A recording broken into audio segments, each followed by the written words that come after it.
We are live. All right. What's happening, everyone?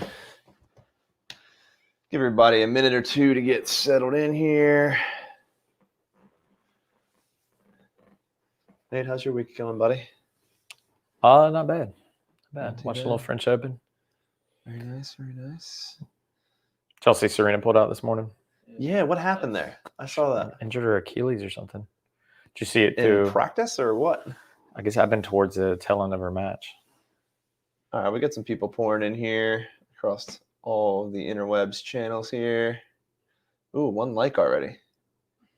What's happening, everyone? Yeah, go ahead and Thanks for joining us. Throw in a hey, what's up in the comment section when you're here. Now they're pouring in.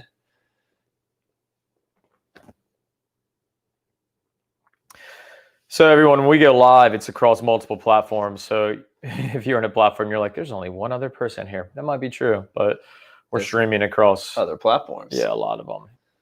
Guys, say hello. Tell us where you're from, and you can go ahead and start asking us some questions. Today, our theme is grips, stances, and all things nuance. We get a lot of questions about the open stance, closed stance, semi-Western grips, continental grips. We're going to be discussing all of those things, but we're going to let you kind of lead the charge here if you have any questions. And, of course, if you have something that doesn't pertain to that topic, feel free to throw it in here, and we'll do our absolute best to answer. Nice. We got Ryan in here from our doubles workshop last week. Ryan, yeah, what's up, Ryan? Also, just for those of you guys who have never been to a Plus call, the point of this is there is a level of a membership called Plus membership, where if you want to interact with me and Nate more often, you get to do so. Some of these calls are Q&A, some of them are video analysis. So if you log into your Plus dashboard and look, there's a schedule of events. I think we're doing a video analysis call coming up at the end of October. So if you want us to review your forehand, your strokes, your serve, whatever, submit that stuff inside your Plus dashboard, and we will view you right here on the internet. Be pretty cool. All right. Looks like audio is good. Ooh, that's good to hear. I'll answer a couple questions that we had from Plus members. Again, you can submit your questions ahead of time as Plus members. So we had 3 of those questions. One was, when are you going to build an app? And that is a question that is very, very popular right now. It is underway. The goal is hopefully by early December, maybe even a little bit earlier. I also know that anytime you build anything technology-wise, there can be delays. So I don't want to promise you anything, but the target is early December. So be on the lookout for that. I've had a lot of questions. We did make a massive update. So 2 Plus members actually asked us this. We had one major update to our rating system, where if you're active inside the community and you're playing a bunch of matches, maybe you logged in and you're like, oh my God, I dropped like 5 or 7 or even maybe 9 points and nothing even happened. I didn't play any matches. What we did is we adjusted the algorithm a little bit, used the data that we have over the year to retroactively make sure what's in there is as accurate as possible. So we are from time to time going to update that algorithm. It's not perfect yet. It's getting a lot better. This last update we made, I think you'll find when you go challenge somebody that's played even a couple of matches that's around your same PlayYourCourt rating number, you guys should be very, very similar in skill level. So any changes in there, obviously we know you want your rating to be as high as possible. Everybody's competitive. We love that about you, but just make sure you remember we're always trying to improve that algorithm to give you the best tennis matches possible. So don't be too upset if you go down arbitrarily or what feels like arbitrarily. And it was kind of a universal threshold, wasn't it? Didn't everybody drop down a little bit? Everybody dropped. Yeah. So it's not even just playing you. field. Exactly. All right, let's get into some questions here. Live in Tennis says hello. Hey, what's up, buddy?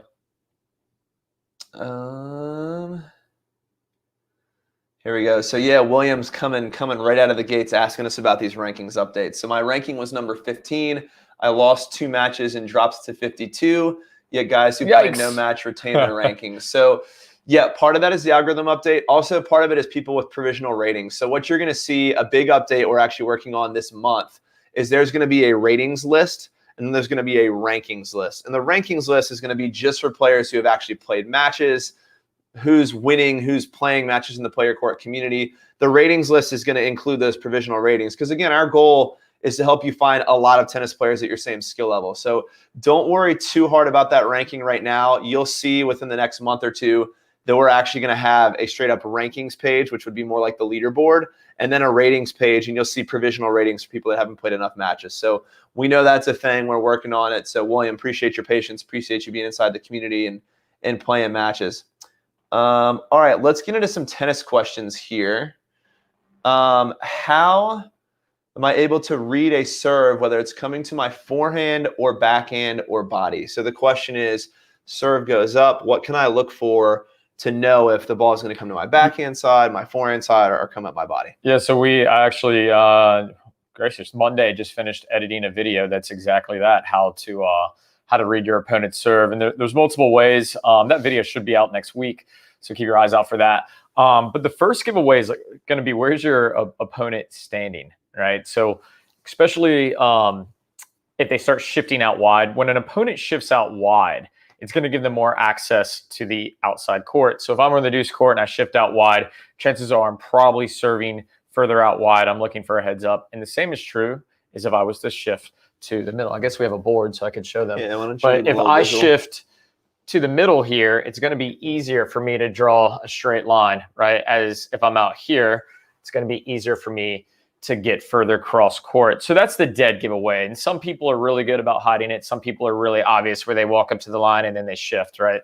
The second way is that you're going to really watch what's happening with their toss, right? So, and especially as far as, right-handed and left-handed players, if I'm right-handed and I'm tossing back behind me, right?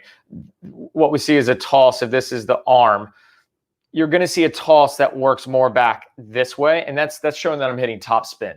And top spin is almost always going to end up here on the deuce court and here on the ad court. For right-handed players. For right-handed players. And think about intention too, right? Like you yourself as a player, if you're trying to hit a kick serve, or you're trying to kick it high to their forehand so they can smack a big forehand winner on, like you're trying to get them high on their backhand side. So if you see a toss for a kick serve, they're probably hitting to the logical place where a kick serve makes sense. Yep, and then for the slice, if this player as a righty is tossing out to the side, it's going to be way easier to slice. And this serve can go tee, but a lot of times it's going to be easier to pull this ball out wide. Lefties, right? Think about what lefties are really good at. This lefty toss, it starts to go parallel to the baseline. It's also going to head out wide into this direction. And flat, you're looking for them really just tossing straight ahead of that 1 o'clock position and getting into the court. And I know this seems very nuanced, hence our title. That was all things nuanced. But when you're up there, when you're returning, you want to be a good poker player, and you're looking for the tells. You're looking for these things like, where are they standing? Where is the toss going? And I think if you're just looking for those things, your return will improve. We go way more in depth in the video coming out, but I hope that helps you in the interim. Very cool. I'm going to take this next one. How and when do we do drop shots? So there's definitely cues that you're looking for in terms of where your opponent is in terms of positioning. Doesn't make sense if your opponent is hugging the baseline and you haven't pulled them out of position to use a drop shot, unless you're thinking they're really slow or you have an unbelievable drop shot. But the way we think about this, particularly in singles, is if you can get your opponent out of position, pushed really far off the baseline, or really far out wide, where you can create a lot of space for them to have to travel to cover that drop shot, that's a great time to use it. And I know another thing that Nate preaches a ton that I totally agree with is try and be creating a drop shot on an angle. Hitting a drop shot that moves straight means that ball, if I'm from back here and I hit a drop shot straight down the line, what you're going to see is that ball bounces and then just continues to move straight towards the path that my opponent is running towards. If I take that same ball and hit it on an angle, when that ball drops, it's going to bounce and continue to pull my opponent off the court. So that plays into the second part of your question, which is, when to play the drop shot. When you have a really good opportunity to hit the ball cross court, when they're at a position, up on the opposing line from you, I think is the best time. And this works well off the backhand side as well. When you've pulled them really far wide and you can step around, or you can take your forehand as a righty or your backhand as a lefty here and create that angle cross court, I think you're going to find drop shots a lot more effective. You have anything you want to add to that? Just make sure your feet are inside the baseline. Hitting drop shots from behind the baseline is a no-no. Yeah. All right, so make sure that you're inside the baseline when you're hitting it. The further back your opponent or at an angle, as Scott said, that's a bonus. But be inside the baseline when you're looking to hit those drop shots. Yeah, it's an offensive shot. You play offense when you're in an offensive position. So when you're on defense, that's not the time. When you're pulled behind the baseline. You were hitting some really good drop shots today. Yeah, thank you.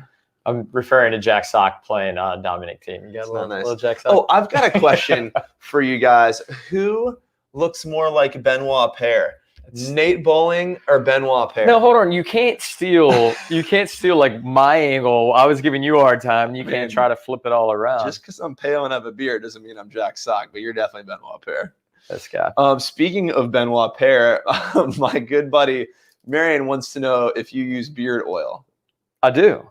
I don't. This is all natural. This is. Yeah, I don't use oil. I cannot remember the company. No shameless plugs here, but it's basically like a cream to keep everything groomed. All right, here we go. Wendy Ross. So sympathize with you. Wendy says, just not getting any play time in the player court community. There's no tennis in my neighborhood. The first question I would ask is, where do you live? And I remind students of this. You know, we're going to get complaints from people that live in small towns that our community is not effective. The same way you have to drive 25 minutes to a grocery store, if that's where you live, it's going to be harder for us to pair with tennis players. If you're in a more rural area with less people, what I do recommend is making sure you've opened up your filters to where you can play with both men and women. And if you're willing to drive a little bit further, I think the default preset in most areas is only like a 10-mile radius. So go in there and make sure you open that radius up, and hopefully you'll be able to connect with a few more players. And play with the filters too, with the ratings. Right, like be willing to play down as well as playing up. For all tennis players, that reciprocity is huge. But sometimes we're scared to play up. But there's a lot of people in our community, especially like 3-5, 3-0, kind of that area, that are totally cool meeting new people and okay playing down. Right, like maybe they just moved up, or maybe they're okay helping out. So play with those filters and give that a go. But we are growing every day exponentially. I think we're onboarding something like 200 people a day into this platform. I mean, it is growing quickly. So even in the more rural areas, my guess is by this time next year, you're going to have plenty of folks to play with. If there's tennis players in your area, it seems like they're going to join this thing at the rate we're growing. So Alok asks us to please encourage members to go for practice and drill sessions, not just the matches. Totally agree. If you're in the community, of course, we want you out on the practice courts using the videos you get inside the community to pick things to work on and try that in practice, and then see if it holds up by playing a match after that. So totally agree. And on top, let's so we are somebody asked me this morning about if we were going to put together drills for practice. We started it last week. So in the platform now, we're going to have a whole new section, which it'll just basically be drills and exercises. So if you and a buddy are going out to play, and I'm sorry, if you're going out to practice and you're not interested in playing, you're like, what do we even practice? We're going to have a huge section on that now. We're going to give you these progressive drills that you can get out there and work on very specific things. Yeah, for sure. So like a lot of the instruction you get now is us showing you maybe how to add more power to your forehand or how to get more bite on your slice backhand. This is going to be more like, hey, if you're trying to fix this one thing, here's the exact thing you should go out on court and do. So hopefully that'll be helpful for you guys. JR Batista, our buddy, man, thanks for jumping in here. I saw your brother just this morning. He says, have y'all ever thought about switching to a one-handed backhand? This is a very prevalent question for you right now. I'm almost, I mean, out of necessity, because of the left wrist injury, I'm hitting a one-hander only, and I've been there for about 4 months.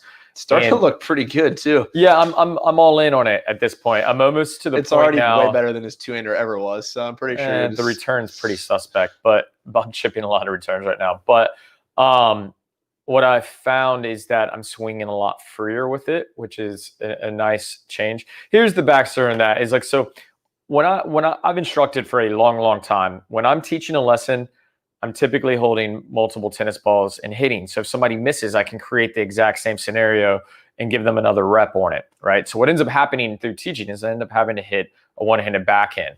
So when I hurt the left wrist, it wasn't a huge stretch, but I was teaching with continental on both sides. If I'm hitting with a recreational player, it makes it a whole lot easier to control the ball. So my big shift has been getting back behind the grip on the one-handed backhand and changing the swing path, but I'm actually really enjoying it. We got to get that on camera. It is looking good. We haven't filmed in a while. COVID has definitely made things more challenging than normal, but we're getting out there this Friday filming some new content. Pretty excited for that. Roberto says, hello from Costa Rica, Tamarindo Flow. So jealous. Yeah, what's up, bro? Every day that guy's just waking up and surfing in paradise. Thanks for tuning in so far away, man. Yeah, that's appreciate awesome. That. Jeremy Wright, is that a buddy of yours? Yeah. Jeremy says, when will Nate's dog Augie make an appearance in the video? Jeremy is my father-in-law. Oh, right on. Yeah. Very cool. Yeah. Augie definitely needs to make an appearance. Some stories this morning, Jeremy. That dude was at an all-time crazy. My favorite part about his dog is while he's sleeping on the couch, he'll walk up and just go, wow, just smack him in the face. It's awesome. Yeah, it's great. Cool. All right. Arnaud wants to know, do you need a stiff or loose wrist when hitting a forehand? Loose, but a little pressure at contact, right? So that's a very short answer to a much longer question. We talk a ton. Do you remember the name of the video offhand? We're talking about how to generate more power with the lag on the forehand, and we talk about wrist tension. You remember the name of that video offhand? Yeah, it's how to stay relaxed, but not too inside relaxed. The platform. So Arnaud, inside the platform, just go in there and filter by forehand videos, and you'll see it. The title will jump out at you. It's something about the lag or how to be relaxed on your forehand. It's how to be relaxed, not too relaxed. It's the one where you open the video drinking a beer. We're like, no, that's not it. So here's the idea. On all your strokes, you want to be super loose. All right. As loose as you can be. Because when you're building up the energy from the kinetic chain, the racket has to be free moving, and any kind of muscle tension is actually slowing it down. It's breaking it. To Scott's point is, when we get up to contact, we need racket stabilization as well. So it can't be so loose. But this will start to happen automatically, because what also happens is the left side as a righty, my non-dominant side, as it starts to break, right? The dominant hand, the hitting hand will speed up, but because this side is breaking, automatically our brain starts slowing down the swing to slow down this side. So there's not an over rotation, and just because of joint position. It'd be weird if I was hitting forehands and like flipping all around. Right. Yeah, there is. So many coaches talk about staying loose in the forehand, but there is like a degree of tension to make sure you're not just flopping around out there and your body's flying all over the place.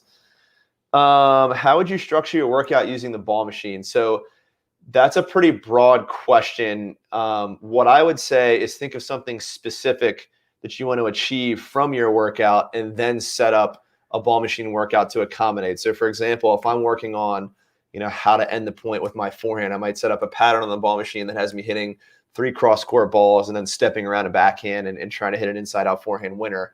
But think, and this is anytime you walk on the court, just make sure you've got a purpose for what you're going to achieve that day in practice. And then same thing with the ball machine. Structure your ball machine workout to achieve something very specific. You don't just go out there and hit balls. Yeah, and targets, man. Is huge. Every shot that you hit without a target is a wasted shot. It's like shooting hoops in the dark.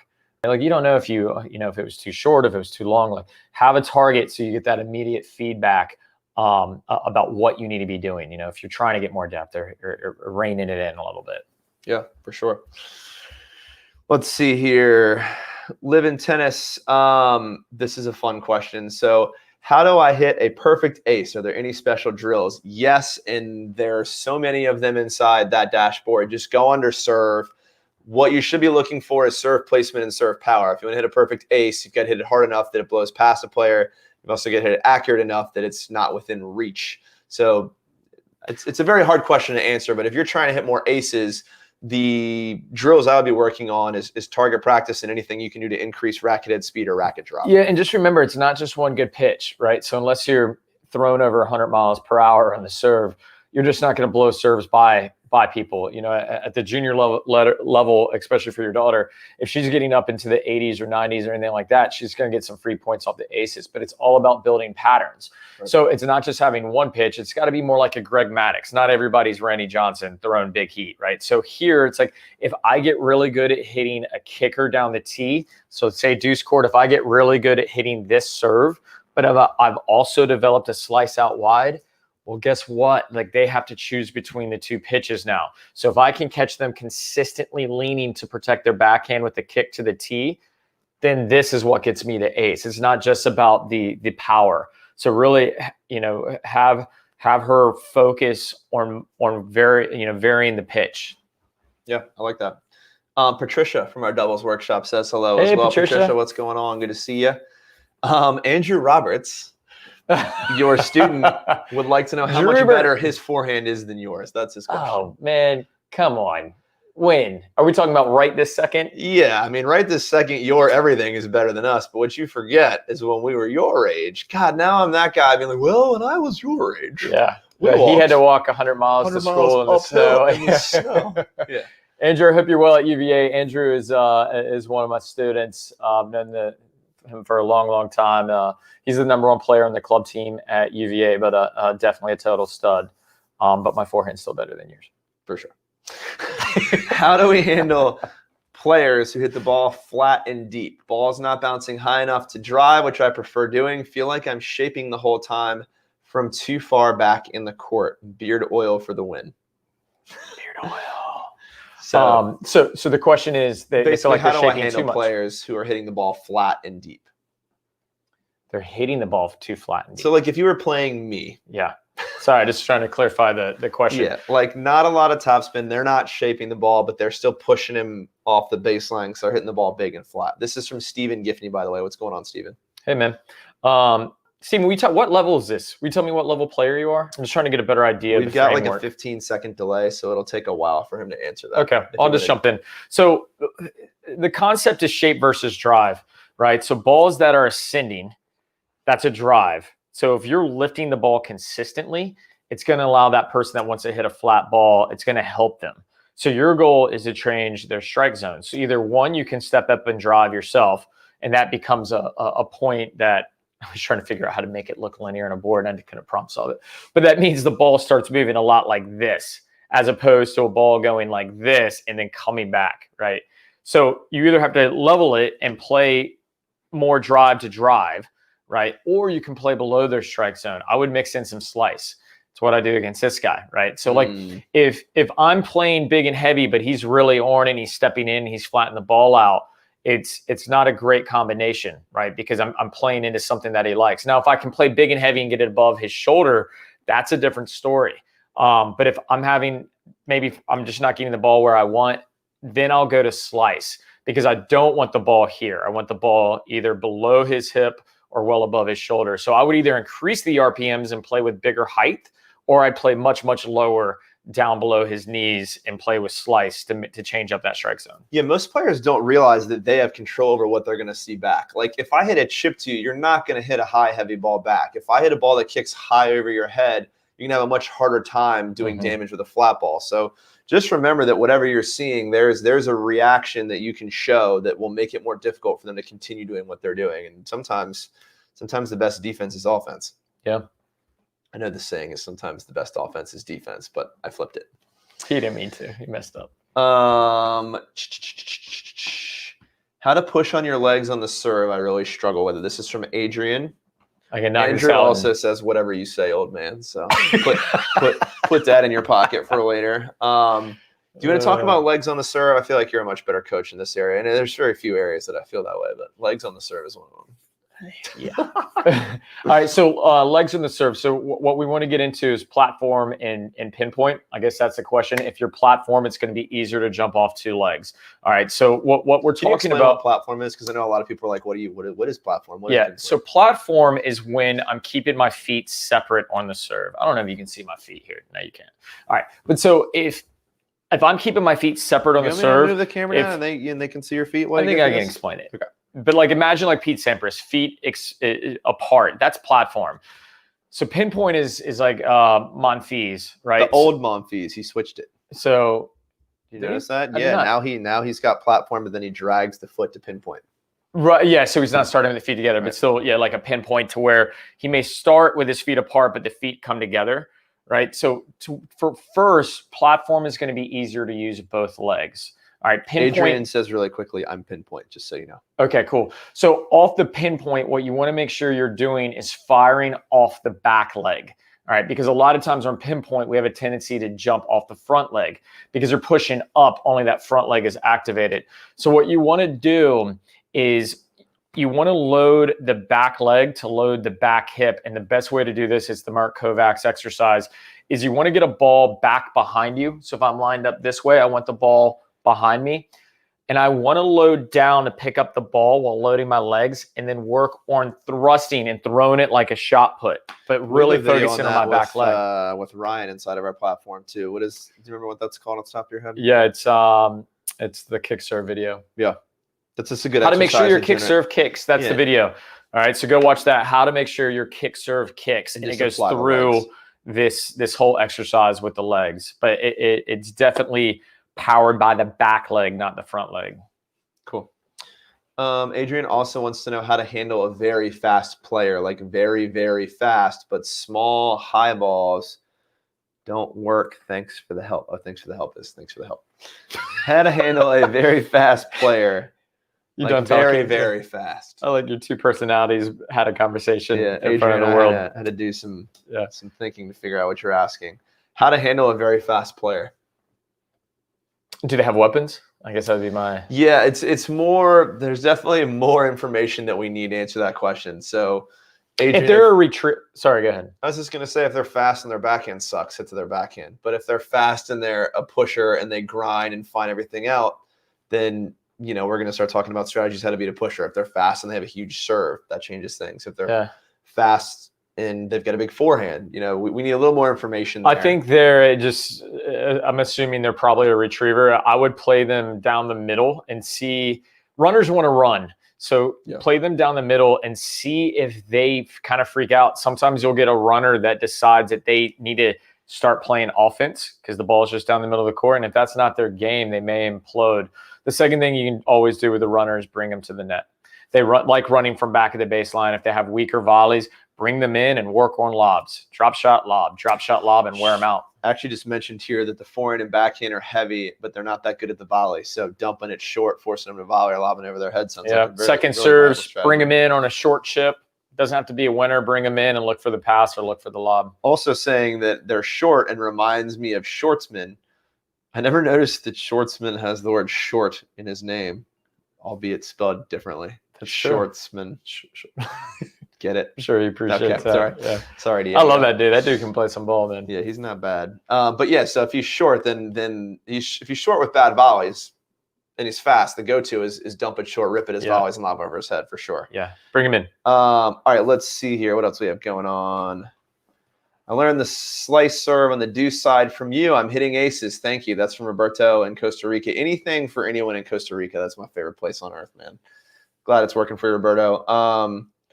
Live in Tennis says, Gigi Fernandez said in a video that if you are playing normal speed between points, you are rushing. Is it true? I haven't seen that specific video, but my guess is what she's saying is make sure you're slowing down and taking time in between points. You have like a 3-room concept that you bring people through in between each point, right? Yeah. Yeah, normal speed. Yeah. We do want to slow down. It shouldn't be slow motion, but we do want to slow down. But the rooms work like this. So when you get done with the point, the first thing you're going to do is you're going to visit the bathroom and you're going to flush. Yeah, you're going to flush. It's visualization, right? You're going to picture yourself in the bathroom and flushing down the previous point. Here's the key. It doesn't matter if it was a good point or a bad point. Because if it's a good point, we have a tendency to hold on to like what happened and glorify it, but there's still more tennis to play. If it's a bad point, right, we all know what happens. It suddenly has a value worth more than 1 because we're upset that we missed something particularly easy. All right, so after you have flushed the bad point, the next room that you're going to walk to. Words are hard. Words are hard. It's your favorite place in the house. All right, so let's just say it's the living room. You're going to relax. This is where you're going to focus on breathing and slowing down. The third room is the office. All right. You're in your nice suit, right? Whatever your attire is, right? And you're going to put a plan together. And this happens now as you start getting to the hallway. So this is like you walking back up to the court. I'm going to serve to Scott's backhand, and I'm going to step around and look for my forehand, centralize the forehand and play out to his backhand again, right? So it's just a plan that I have before getting to the court. If you do those things, I promise you'll play at a speed that's appropriate. So flush it, relax, get down to business with a game plan. Yeah. Cool. I love that. This is a great question, and I can't pronounce your screen name here, but it's coming from Italy, which is very cool. Yeah, hey. Pronation on the serve. Must the pronation occur naturally, meaning the wrist just snap naturally as a result of the correct grip, or does the server need to consciously snap his wrist outward? You or me? You take it. Okay. I hope we agree. You go first. It should happen naturally, right? Like, I would have agreed with that. Trying to understand pronation is very, very difficult on the serve. All right, so I think it's good that you have a mental picture, and I think Ian from Essential does the absolute best job. I haven't seen anything better, and it's his simple exercise of out, in, and out. I think that's the best thing on the market for understanding the physical components of what pronation does. But here's the cool thing with pronation. If I have good contact and my arm gets fully extended to the racket, I'm going to naturally pronate, right? There's no time that my arm is going to come around and get here and not pronate. It happens naturally. It's why when we throw, a pronation happens as well. It's very rare that I'm going to like supinate unless I'm like chasing a ball and it gets a little bit funky. But as long as the toss is good and the contact is good, we'll naturally pronate. I think also, like, I've definitely heard coaches say serving is like throwing a ball. And I agree if you're talking about throwing a ball up towards the sky. But I see like a lot of, I don't want to call it bad instruction, but instruction I wouldn't personally agree with, where they are teaching the exact opposite of what Nate just said, where they're teaching, think about snap down on the ball. My goal is to think about reaching the top of that hill, and then you're just at the top, so you've got to come over it. And that happens naturally, like Nate was just talking about with pronation. Yeah, so, the physics of it, if you're not over 6'4", you're not hitting down on the ball at any time. I thought it was 6'7". 6'7", I think was, and y'all can correct me if I'm wrong, I'm trying to remember the data. 6'4" was physically having the capability of hitting slightly on top of the ball, and 6'7" was the ability to hit. You have to be 6'7" to hit over 140. Got it. Well, no, that's not true. It was 160 because Andy Roddick was. He's blazing some balls, yeah. Yeah, but he was at what, 153, 156 at 6'3". Yeah. So I think it was got an alien arm though. Yeah, same as Sampras. Yeah, crazy rotator cuff. One of my best friends in the world who lives less than 5 minutes from here says, "Is 37 too old to start learning tennis?" Definitely not.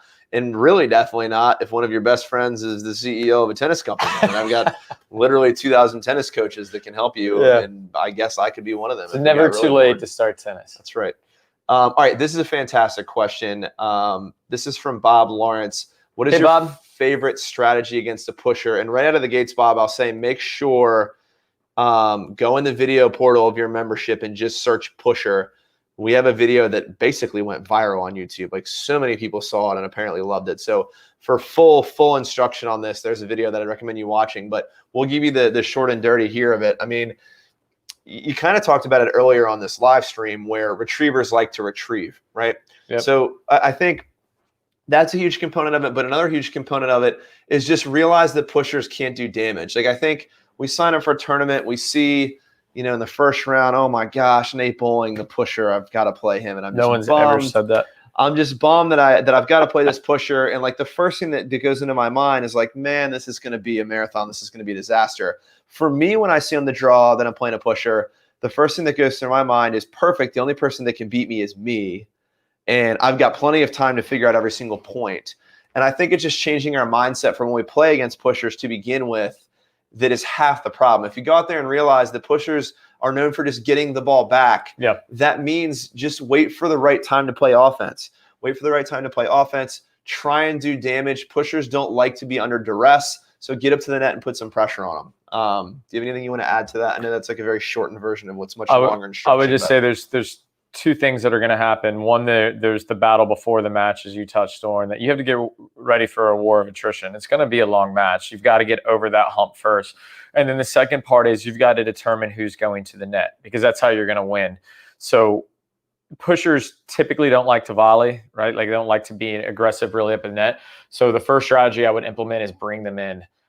Same thing we talked about earlier with the retriever. Pushers, a lot of times retrievers. And guys, just so that we're clear, these aren't terms that we came up with. They're not nice. The reason they came up with this because these are difficult players to play against, and they get this, connotation but that's just, it describes to the tennis world what this player is. It's not how we personally feel. But so yeah, bring them up to the net. And then number 2 is how you're coming to the net. Most players don't like coming to the net against pushers because they're immediately getting lobbed. So the swing volley and the transition volley is key here. For sure. Getting comfortable volleying behind the service line. Yeah, and the swing volley where you can come in and you can let the ball drop and rip, and you can still do that, from the 60-foot line, halfway between the service line and baseline, and still be aggressive moving forward. Because the transition volley tends to still get lobbed. And Bob, if you want a deep dive on this, we do a video dedicated towards this and a variety of strategies in there. So again, just go on the platform, the PlayYourCourt platform, and your dashboard there under the video instruction section, just search pusher, and there'll be more information there than you could ever want on the topic. So Alok was asking, what should I keep telling myself in between the points to keep myself motivated or keep energy level high? I'm going to refer right back to kind of what you just talked to about running through the 3 different rooms in your house. It's not that you need to be saying something specific, it's that your routine needs to be identical in between every single point. Like for me, and I didn't even realize this until I saw myself on video, subconsciously, I go to my strings immediately. And it's true, I'm doing what you're doing. I'm immediately flushing. If something bad or good happened, I'm immediately saying, okay, now I'm starting to relax. This all happens within about 10 seconds, right? I've flushed within 2 seconds. I'm starting to relax, and I'm actually focusing on my breathing to relax. That's something that I do. And maybe it helps you, maybe it doesn't. Again, these should be unique habits that you develop for yourself to find what's comfortable in between points. And then 3, which I think you're asking about, coming up with a game plan, for example, keep attacking or keep playing aggressively. There's no way we could tell you without, seeing your match what that plan is, but we do know that you should have some sort of plan, right? When you walk up to that line to serve or return, you should have put some thought, before that ball gets there about what you're trying to achieve each point. So and control breathing, right? So like if you're playing too fast and you're making a ton of errors, slow the breathing down. If you're trying to get energy and really speed up, get the breathing going. I'll tell you my favorite. It's so corny. I'll tell you my favorite quote that I sometimes mutter when I'm competing. It's been a while. I haven't competed in a while, but I love the Rocky scene where he's like, God, dude, it's so good. He's talking to his son, and he's like, it doesn't matter how hard you it's not about how hard you hit. It's about being hit and still moving forward. You got to keep moving forward, right? So it's kind of the idea is like, you got to keep getting up and you got to keep being aggressive. At the end, he goes, that's how winning is done. Right? That's how winning is done, right? Doesn't matter how hard you hit. It's about how hard you get hit and you keep moving forward. Keep fighting, right? That's all he's saying. It's just keep fighting. Be kind to yourself too. It's at the end of the day, and no one's going to like this advice, but tennis is just a sport. Like I have a general rule in my life that I try and follow where if it's not going to matter 5 years from now, don't worry about it for more than 5 seconds. If you could apply that to every overhead you missed in a tennis match, you'd probably win the next point a lot more often. So said the guy that broke a racket. Well, I broke my racket for 4.5 seconds and then I stopped worrying about it. It's different. Yeah. My man from Italy asking about the pronation was just commenting back saying pronation is actually occurring for me, but I'm just trying to figure out if I must add something to it. Absolutely not. Naturally. Thinking about that throwing a ball up in the air and that natural pronation should happen on its own. Timothy Breen, who I believe is Megan's Timothy Breen. Tim, if you can just confirm that down below. And if not, I apologize for confusing you with the father of our business partner. But he is asking a great question. I have an upcoming, I get to use the dry erase board. I have an upcoming mixed doubles match against 2 players who constantly lob. What strategy should we use to dominate these 2? So we literally just did a live 2-day workshop at the end of last week. Yeah, Patricia and Ryan are like, I know this. Yeah, Patricia and Ryan, if they're still on the live stream watching, could answer this question after attending this workshop. But here's why we get beat by the lob in general. So it's just lack of, I guess, awareness of what our opponents are doing. So if we've got, let me magnet me up. So if you've got, let's just say we're the black dot down here and we're trying to work our way to the net. So our partner's up at the net. We've hit a ball in, I hope, one of 3 places. And there's a million different ways this can happen, but we've either pushed our opponent back, we've pulled them wide. I'll just use this as like a general area, or we've dunked them short. All right, so you've hit the ball into one of these three X's, or one of these three zones, rather. And there's a pretty natural response that's going to almost always happen based on what you see here. And if I ask you this, what I've found when we're coaching students, we ask this question and they all get it right. So it's like you actually know this. You just need to do it when you're playing matches and be on the lookout for it. So if you hit an approach shot or you're brought into the net and the ball that you gave your opponent back on the baseline pulls them wide, what is most likely going to happen? We're going to see a player on the run reaching and dipping their racket low. So it's going to be very easy for me to tell if I see this with strings open, am I lobbing or driving? Everybody in the chat, if you see strings open, am I lobbing or driving? Exactly, I'm lobbing, right? If I see them on the run with a full backswing, getting ready to take a rip at it, we know that they're driving. All right? So that's going to happen in both of these two occasions. All right, you're going to be able to tell just based on their racket face as they're starting to reach towards the ball. Are they reaching and lobbing, or are they pulling back to rip and drive? Now the third example, and I think this is where we mess it up. I think the first two I showed you are actually pretty easy to understand. This one is counterintuitive. If I hit that ball and I push my opponent back, we've always been told, be aggressive, come to the net. And I think we confuse these ideas and it's a little counterintuitive. If I push my opponent off the baseline where they're hitting off their back foot and they're starting to fall back, they're actually going to lob. So even though you've done damage and you've played an aggressive ball deep in the court, you need to hover, or if you're up here closer in the court, back up and expect a lob that's coming. And both players. Both players. Yeah, both players should be hovering. And if you're not, if you're not tall, both players should be hovering more. Like Nate said in our workshop, you're going to hover according to height. So if you're Diego Schwartzman versus John Isner, this hover is obviously going to look a bit different. But that's the big piece that I think we miss that causes us to get beat by the lob. Whenever I have a player say, I'm getting beat by the lob, the fix is, well, you should be at the service line hitting overheads to win the point. So don't be scared to come to the net. Don't be scared of lobbers.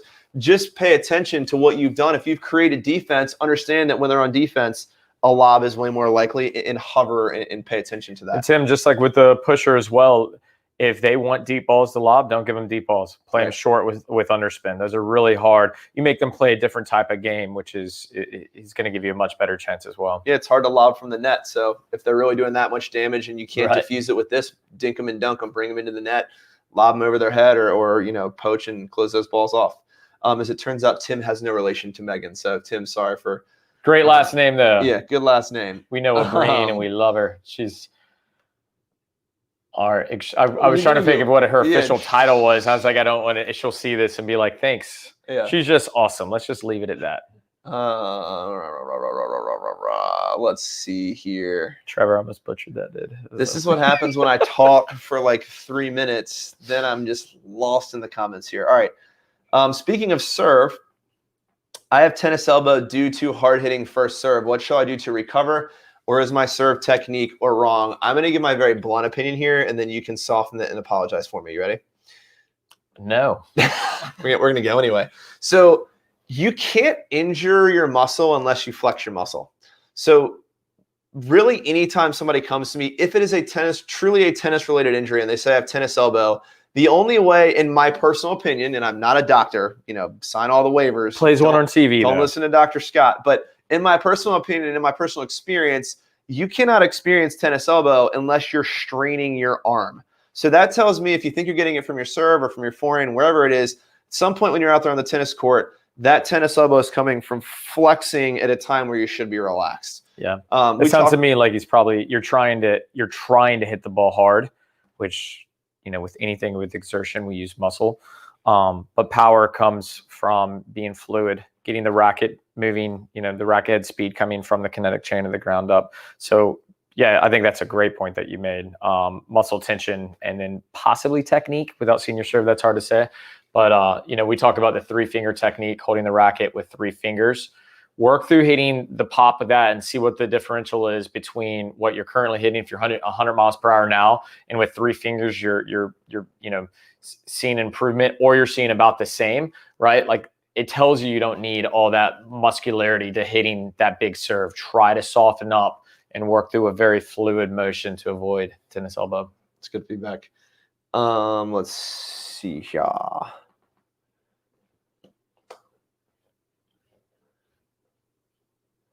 Sorry, just reading through all of this stuff here.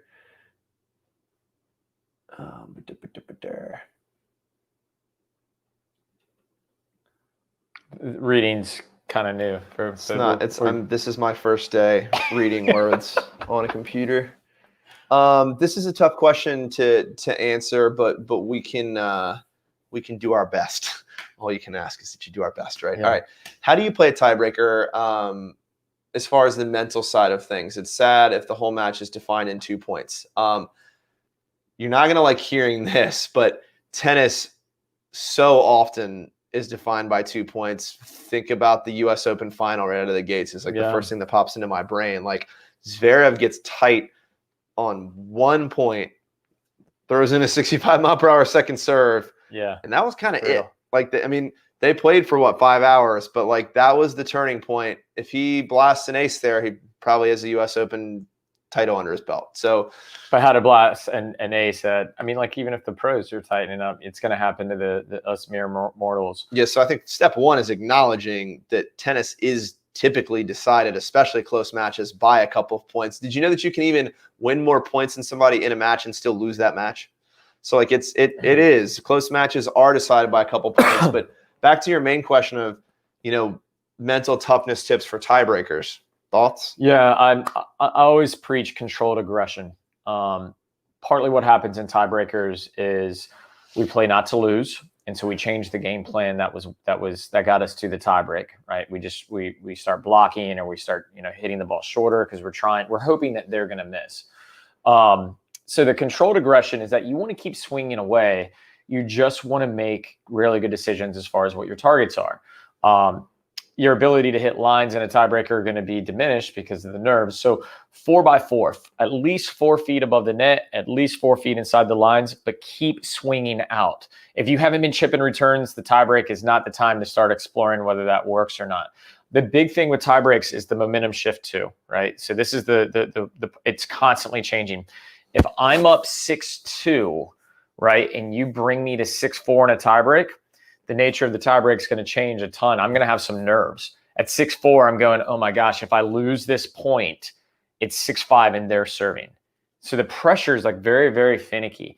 So at the end of the day, we want to play every single point exactly the same with controlled aggression, right? Just because I'm up 6-2 doesn't mean it's the time that I should blast an ace or try to hit a winner from behind the baseline. I need to keep this continuous pressure on my opponent to see if they're going to if they're going to crack and make poor decisions, right? So controlled aggression is definitely, I think, the best way to make sure you're securing more tiebreaks. Love it. Let's see here. Oh, we can go to the board for this one again, too. My opponent serves wide and pulls me off the court and rushes to the net for a volley. How do I return these serves in the most effective way to neutralize the point? I'm assuming we're talking about singles. So let me take my trusty dry erase board here. You might not know this, but you've actually got some pretty good options. So let's say this is you up top. We'll make you a white dot so we can discern between the server and the returner. So server's black dot, returner is white dot. When he's pulling you out wide, what's happening is, I'm assuming if he's doing this correctly, is he's following this into the net. All right. And there's two very specific things that could happen here. He could follow the ball to the net and not shadow, or he could follow the ball to the net. He could follow the ball to the net and not shadow, or he could follow the ball to the net and shadow where his serve went. So if I were serving and volleying in singles, I'm going to coach that you're going to want to try and pinch more in this direction, because an outstretched arm here covers all of this. So I'm not leaving as much space. I'm only really leaving this small triangle for my opponent to hit cross court into. So what I would say is, if you see your opponent shifting like this and only giving you this option to hit into, your only real good decision here, in my opinion, is a lob. You can try and drive down the line. It's low percentage. If he's leaving you more space and you've got more margin for error, if everything here is available, I'll take a child drawing on this, by the way. If everything is available over here because we didn't shift to follow that serve out wide, then you've got plenty of space to rip safely down the line. If they're doing a good job in shadowing the court and they're hitting a big serve, you don't have very good options. You've got the low dipper short and out wide, or you've got a much smaller, narrower window to work with down the line. And I would say one of your only options there is really try and lob to the backhand side, or the weaker side, which is almost always the backhand volley side. Yeah, if they're pulling you wide, they're opening up that lob, right, and then you can make them play. I think Will calls it the parachute. Yeah. Right? We refer to it as the top shelf, like where you're making them play high up to the backhand. You're not going to win the point outright, but you'll get a weak reply. The only other answer is if they're not getting in particularly fast, dipping down at their feet, because then they're having to hit a half volley into the court. Right. So if they pull you over the low part of the net to get an out wide serve, play the low ball back through the middle of the court and try to get them to pop the ball up so that you get a look at a pass on the third ball. But if they're closing, and I would play between the two, right? I'd keep them guessing whether they need to hover or smother. Yeah, I like it. Yeah, because again, if they're not closing in tight enough, you've got feet to rip at. If they're closing in too tight, you've got lobs to execute. Yeah, that's the high level. That's it, man. The high level thought process there. Hi, Ethan. Hey, Ethan. He just said hi. So I just want to say hi back. Hi. I was almost an Ethan. You were almost an Ethan? Yeah, it could have been. My brother is Ian. My twin brother is Ian, and I'm Nathan. Ian and Nathan. So combined, if there was no twin, you would have just Ethan. been. Huh, Yeah. I like that. Good name, Ethan. This is just a nice thing to say. Robert Carswell says, a few months ago, I started playing tennis again after a couple of decades away from the game. I really enjoy it, and your videos and live chats have helped me get enough game back to keep it enjoyable. Thanks for the technical and strategy advice. Good stuff. Robert, thanks for watching, man. This is comments like that are why we do what we do. It makes it a lot more fun to hear that we're actually making an impact for you guys. People ask us this question, like, because I was a full-time tennis coach, Nate was a full-time tennis coach. Why did we take the plunge into the online space? And the simple answer for me is I can either teach 40 hours a week and help 40 or maybe 80 people if I've got 4 people on court. But if I get on the internet, I'm hoping I can help millions of people improve their tennis games. So like we really do take this seriously. When you guys say nice things, even in this live stream, when you press like, when you comment, when you ask us questions, when you subscribe to our YouTube channel, like all these things mean a lot to us. They're not just metrics that matter for marketing. Like it shows us that we're doing something that you guys like. So really appreciate that, Robert. That's super nice of you to say. Absolutely. We're running low on time here. We've got about 8 minutes. So let me field a few more of these here. Have you guys ever thought about doing racket reviews from Daniel? Yes, absolutely. It's actually quite literally on our content list for the next 3 weeks. Yeah. So we'll be talking a lot about that. We're kind of biased. I'll be honest with you. We really, really like Wilson product. And for those of you, I mean, inside the membership that have seen the deals and discounts section, I think I mentioned this even last week. What we do now that we've got critical mass and we're a pretty good sized business and community, we just reach out to all the tennis companies that we love and personally play with or want stuff for, and then we try and get you guys a discount on that same stuff. So like all this Wilson swag that we're all wearing, it's like that's what we prefer to wear. It's the racket we prefer to play with. It's not just a paid deal. Like these deals and discounts section are all vetted by us. Like Cramps Away that's in there. I know you're probably in the deals and discounts section. Like, what the hell is Cramps Away? Cramps Away is what keeps my cramps away, and it's in my bag right now. So I thought it should be in yours too. And so I reached out, and because we've got, bet you wish so you many had people, that in the club championship yeah, going into that third set tie break. It was a valiant effort. Scotty lost a tough match due to cramps, but was a heck of an effort. But coming up, we are reviewing the new pro staff. Oh man, super cool. And it's like a throwback. This is the shirt, right? Like yeah. the old Pete Sampras. They like revive some old school swag. My favorite racket of all time. The 6-1 Classic. Super cool. Michael asks, is 36 too old? Definitely not. Heck no, man. That's just getting started.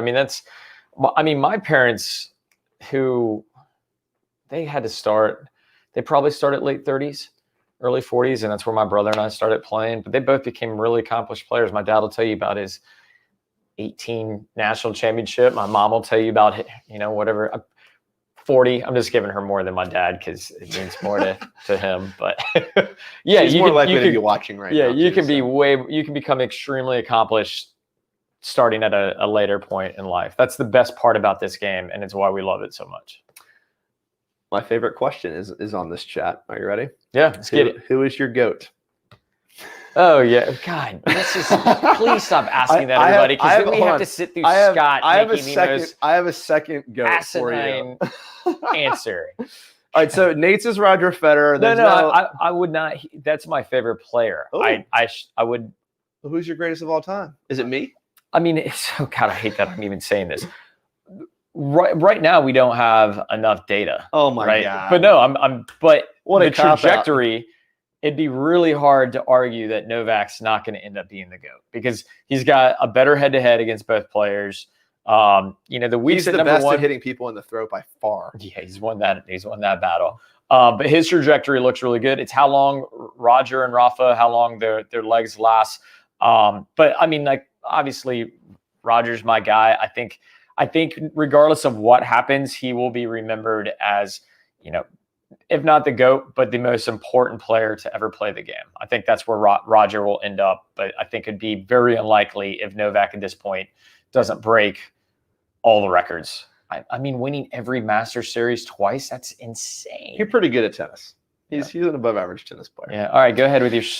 I have a new one that I'm going to throw your way too. So my GOAT, and this maybe isn't like honestly my GOAT. Can I take a break? Can I go? No, you got to hear it again until you agree with me. So my favorite player of all time, and maybe not the GOAT, but I do like jokingly make an argument that Juan Martín del Potro may be the best tennis player of all time. We just don't know because his career has been so riddled with injuries that we've never been able to see it. All I know is that when he's healthy, he's beating Federer in his prime at the finals of the U.S. Open. And he comes back after constant surgery and immediately shows back up in the top 15 after years off. So my guess is if the big fella was healthy for his whole career, he'd at least be in the conversation. There might be a big four instead of just a big three. You had somebody new. I do have somebody new. So my second GOAT is Gustavo Kuerten. And I'll tell you why. Because his interview for, I think, like the 1999 French Open maybe final, the announcer says, Gustavo, are you excited? How do you think you're going to do today? And Gustavo looks dead in the camera and he says, I think if I hit my balls in, I probably win. And if not, I probably lose. No more questions. Yeah. Like that's just I've never seen a press conference with a player. And then winning the match, they were like, what are you going to do? He's like, I'm going to go surfing. Yeah, exactly. Like he gets life. So what we know now is that my favorite human, maybe not my favorite. All of player. Scott's answers are purely speculation. Yeah. No, nothing factual. Hey, at least I gave an answer, Mister. We don't have enough data to figure out who the GOAT is. But I would say right now it's probably going to be Novak, unfortunately. I think it's Federer. I like Novak-ish. All right. David says tennis elbow for the first time after 10 years. I will keep an eye on tension. Yeah, man, just relax your hand. You can't, like I said. Take a break, man. Everybody tries to play through it and it gets worse, right? Yep. Like, I mean, NSAIDs, ibuprofen, all that. To prevent tennis elbow, relax your hand. But once you have it, it's not going to go away without resting it for a little bit. Which is not what you want to hear, but I would look into some PT and get the exercises and everything that you need to be doing, and definitely some ibuprofen. But I would rest it and ice it a ton for at least a couple weeks. Cool. All right, we've got time for 2 more questions here. I think it's El Muz. I'm not sure. Me and my teammate have a doubles match coming up. Our opponents are both consistent, both hard hitters and consistent. We've been trying to work on our net play, returns, serving, any tips or tactics. So they've got opponents that both hit the ball hard and are consistent. My big question would be is how's their lob? Because if it's not great, I'd be closing that net like a boss. Because if they're just driving the ball hard, you're going to see in their stance, they're going to give away like that big backswing or a very clear drive stance.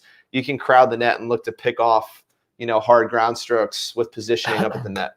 Do you have anything you want to add? I would just play them. I would play them as much. If they're not super aggressive with poaching, I would play them as much as you can through the middle. All right. I'll make this super quick so you can see it. In a doubles match, man, you really did draw all over this place. Do you have a marker? If you ask nicely. Por favor, please. All right. So in this scenario, I'll just do this real quick. The colors really don't matter right here. So I guess they kind of matter. So in this scenario, I would play as much as I could through here. If they hit really hard and flat, right, I would play here, because without spin, it's going to be really difficult for this person to redirect over here if they're hitting a really big flat ball. That math is bad. All right, and I've answered this a few times. Do backhands want to pull inside, or kind of that inside out? Yeah, of course. Like, they do want to pull, but it doesn't mean this margin is any good because it's a small part of the court. The main thing is that when you're shifting, you don't immediately move here. You pinch forward. And that way, if they hit really hard across you, you've got this soft volley that you can play there. All right, so maybe play them through the middle. Maybe try some underspin. That's my answer for anything. Anybody that hits super hard, play some underspin. Yeah. Right? Like, hard to hit hard from down low. Yeah. Tiago says, congrats from Brazil. Very cool. Thanks, Tiago. One more question from Bob. Bob, you're asking great questions, so I will happily answer this one. And this is maybe my favorite question I've ever received on a live stream. Is it bad for my game to continually play against lower level players?